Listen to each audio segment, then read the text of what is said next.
Hi, this is Mattie from Quiltsmart. I'm going to show you how to do the Liberty Crown today. It's a great quilt. I'm going to show you in some fun colors. Back in a sec. Hi.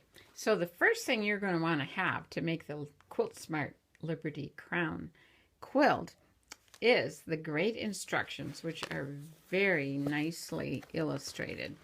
And that gives you all kinds of tips and hints and yardage and cutting. There's a fabulous fat quarter diagram on here, and that's how I made the quilt that's on the cover of the instructions, this red, white, and blue one, and also the great quilt that I'm going to make today to show you how to use. Voila, look at that. Those are some really cool colors for the Liberty Crown. All right. Also in the instructions come the great interfacing. And on that interfacing, you have some different pieces, one of which is the arc. This is what the arc looks like. The very first thing you're going to do is by the start, you're going to cut right along that dashed line right there. Then you're going to take your background piece and you're going to fuse it right sides up along, centering it between that line and that line, the two outside dash lines. You're just going to center that. You're going to take your applique pressing sheet. I love cutting my applique pressing sheets into small pieces that are great for each little project that I might have. And you give that a shot of steam. And then you are going to take that and flip your arc over and fuse, or not fuse, you're going to peel back to that line there, that diagonal line. Then you're going to take and add a quarter or a 1/4 inch ruler, press that right against the interfacing, then you're going to cut it like that. Then you're going to take your spike fabric and center that right along there and flip it and stitch it right along this line. That's the next step. So this is how the piece looks after you have stitched it and finger press it. Now just make sure you do a real good finger press. Now just put your applique pressing sheet over it, give it a shot, turn it over, peel it back to that line right there. So we're just going to peel that back to that. Then we're going to trim it.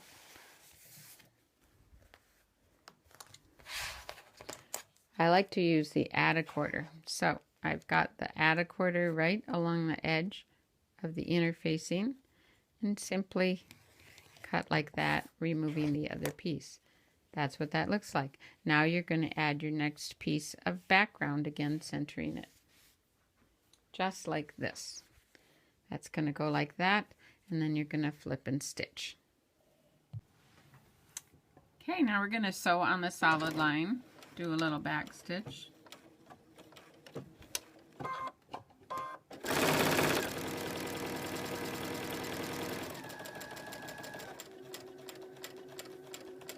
Just like we did before. And you have your first point that you can see already. Doesn't that look great? Now we're just going to continue to flip and stitch the exact same method all the way across. I'll show you in a couple minutes how it's going to look. So only about 15 minutes has passed and I thought I'd show you my arc. Now what we're going to do is put the next piece on around the last spike. Again, still centered between those dashed lines. And I'm going to flip it over, put it under the sewing machine, and stitch. And again, you want to do just a little bit of a fix there, or a back stitch on the solid line. I love this open toe presser foot so that you can see what you're doing. Right through the point. You can see how we're going to get absolute beautiful points. And then you're going to finger press it as before. Press it, trim it, and put your last piece on. I've put this last spike on, and now the very last background piece is the leftover of the first one that you use. And it's really not too tricky. The only thing is you're going to go right sides together, and you want the wide end to be near the wide end because you want that to cover it. Other than that, you're still centering it between those outer curved dashed lines, and then you flip it and simply stitch on the last line there.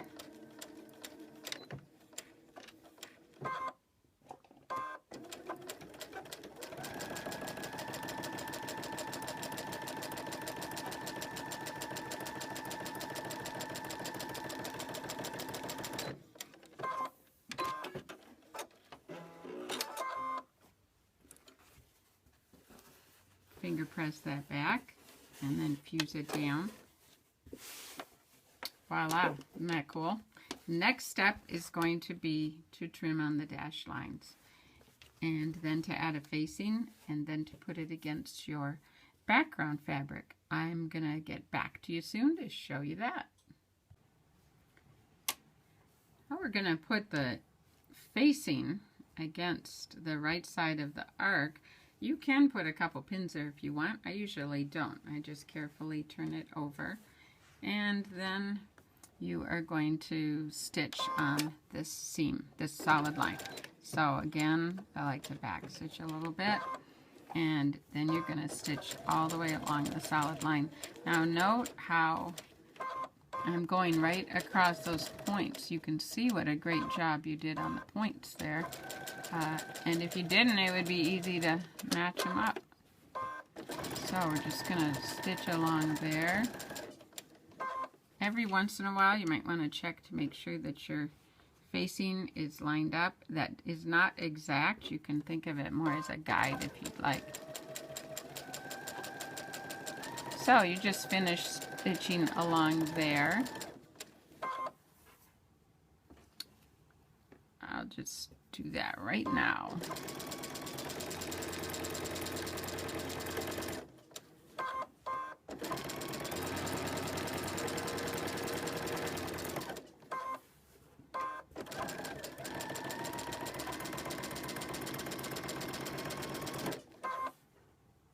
And see how that's a little bit off? That really doesn't matter. It's kind of intentional, so that you have enough there. And we get toward the end, and we're going to do a back stitch. Whoops. Okay. Now you would just trim it. Trim off that extra, and after you trim it, you're going to turn it to the other side. That's how you're going to get those absolutely beautiful points. Okay, I have the arc all fused down after I turned and looked at those beautiful points. And now I'm going to zigzag. And you want invisible thread or a matching thread or possibly a contrasting thread. And I have invisible thread in the machine right now. And you want a small stitch. You want a length of about 2.5 and a width of about a 2 or maybe a 1.5.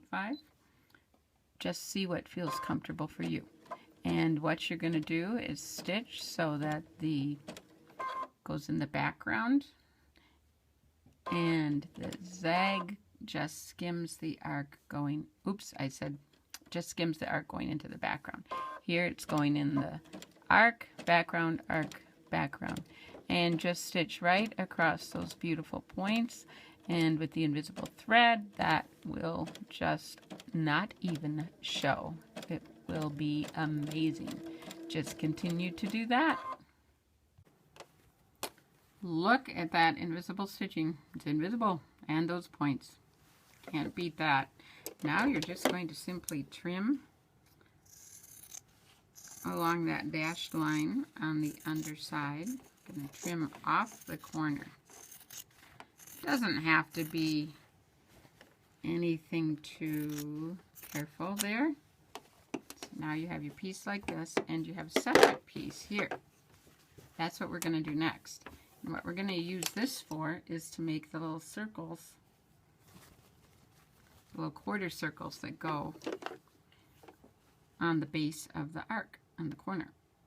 And to do that, you just put your quarter circles on top of the piece. We're going to mix and match them with different colors. So you're going to have different, some are going to be green, some would be purple, some would be orange.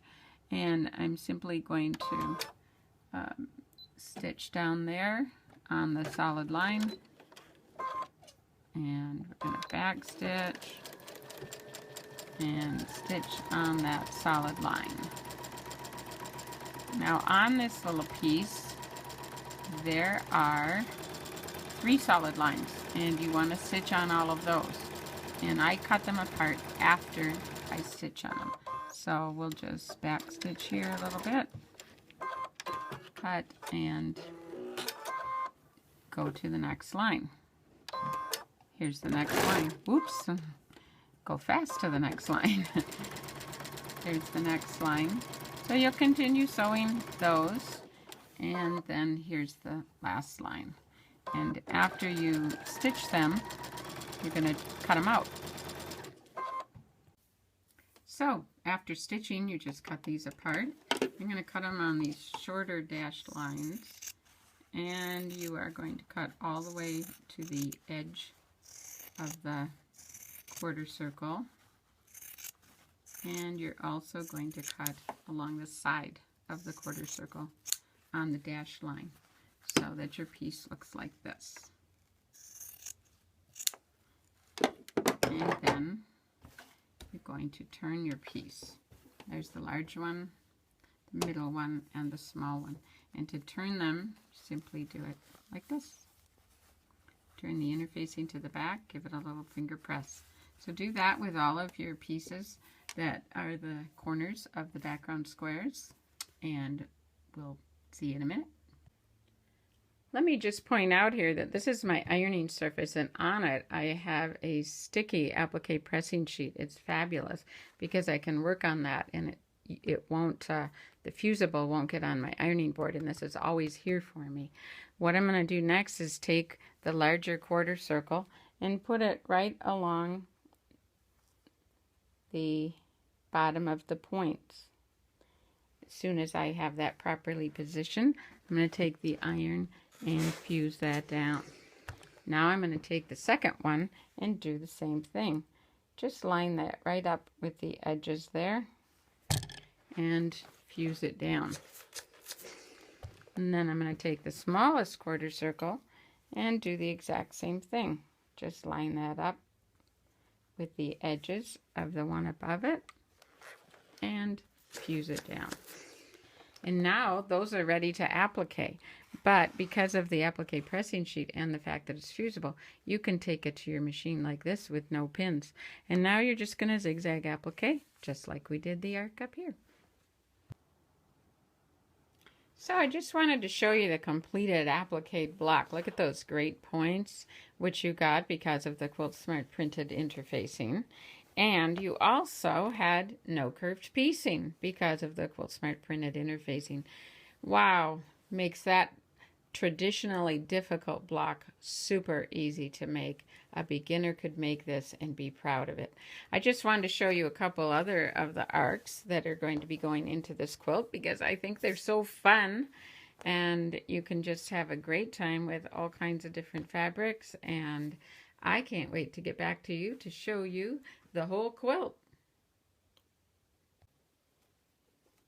Okay, when you're sewing your blocks together, you're going to want to sew with the interfacing side up. Now on some layouts, you'll have two pieces that both have interfacing on them, and some this might be just a solid depending on your layout. This particular one, when I'm matching all of this, I'm going to match from point to point.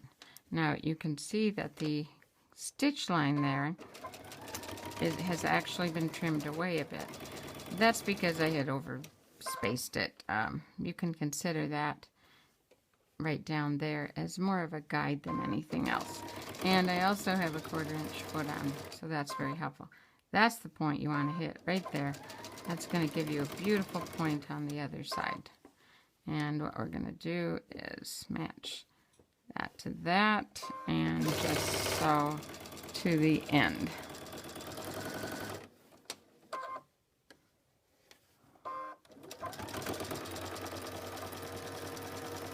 And back stitch, and I'm going to trim that later. And now I'm going to do something that I call the 3-second check. And that's when I open it up to look how beautifully it's matched. And I go 1, 2, 3. Looks good enough to me. Boom, done. Hope you enjoyed that. I will get right back to you. Just a couple of pressing tips. Because the interfacing is still on the back side, the fusible part is, you want to make sure you have a applique pressing sheet down before you press it. And then I have already finger pressed the seams from the back, and so now I'm going to make sure that the part that has the fusible under it is over the applique pressing sheet, and I'm just going to press a little bit more from the front like that. So that's pretty easy. And wow, look at those great points. So what you've got now is no curved piecing with beautiful curves and beautiful points.